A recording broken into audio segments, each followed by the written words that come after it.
Eu quero convidá-los a abrir a palavra do Senhor mais uma vez.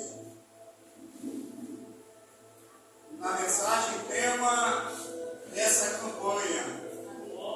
Eu tenho certeza que Deus tem uma palavra no seu coração. Se você veio para prestar atenção nos louvores, se veio para cá, para prestar atenção no pregador, se veio para cá, para prestar atenção na irmã que está assim, que está daquele jeito, o irmão que está assim, daquele jeito, eu vou lhe pedir que você pode até voltar para casa se quiser. Mas se você veio para cá para prestar atenção naquilo que Deus quer falar no seu coração, você está no lugar certo. Você veio no lugar certo.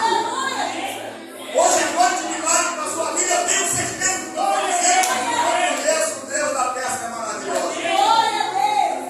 E diz assim a palavra do Senhor nessa noite. E aconteceu que, apertando a multidão para ouvir a palavra de Deus, estava ele junto ao lago de Genezaré, e viu estar 2 barcos junto à praia do lago, onde os pescadores haviam descido deles, e estavam lavando a rede. Entrando num dos barcos, que era o de Simão, pediu-lhe que afastasse um pouco da terra.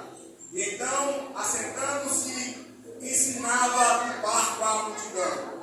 E quando acabou de falar, disse a Simão: faze-te ao mar alto, e lançai as vossas redes para pescar. E respondendo, Simão disse: mestre, havendo trabalhado toda a noite, nada apanhamos, mas sobre a tua palavra lançarei a rede. E então, fazendo assim, colheram tão grande quantidade de peixes, que rompiam-lhes a rede. E fizeram sinal aos companheiros que estavam no outro barco, para que fossem ajudá-los. Eles foram, e ambos encheram os barcos de maneira tal, que quase iam a pique. E vendo isto, Simão Pedro prostrou-se aos seus pés de Jesus, dizendo: Senhor, ausenta-te de mim, sou homem pecador. Pois o espanto se apoderar dele e de todos, e com eles estavam por causa da pesca de peixe que haviam feito. De igual modo, também Tiago e João, filhos de Zebedeu, que eram companheiros de Simão, disse-lhe Jesus a Simão: não temas, de agora em diante será pescadores de homens. Podemos assentar em nome de Jesus. Eu estava